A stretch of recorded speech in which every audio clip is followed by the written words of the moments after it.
الخوت السلام عليكم. وصلنا المحاضرة التاسعة حول موضوع الحق الطبيعي ولا الحق الوضعي.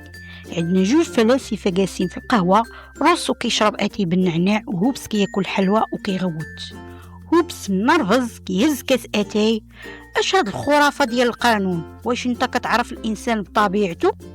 راه غول كيشوف اللحم كيبدا يسيل لعابو. الحق الطبيعي هو دير اللي بغيتي كيف ما بغالك خاطرك، ما كاين لا بوليس لا قانون. روسو كيضحك هو كيدير السكر في اتاي.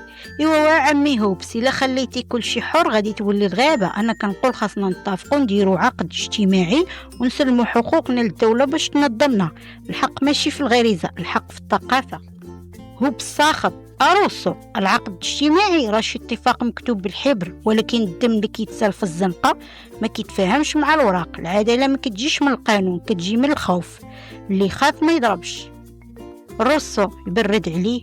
وسير اخويا، راه القانون ما كيتبناش مجتمعات، كيبني السجون. انا كنآمن بالاراده العامه. القانون هو صوت الشعب ماشي صوت البوطه.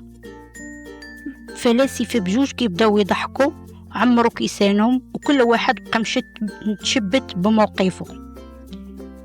وانت بالنسبه ليك، واش العداله كتجي من الطبيعه ولا من القانون؟ نتوما شنو رايكم؟ اكتبوا لينا في الكومنتيرات وبارطاجي مع اصحابك الفلاسفه ديال القسم، وخلي روسو وهوبس يتفاهموا على حسابكم.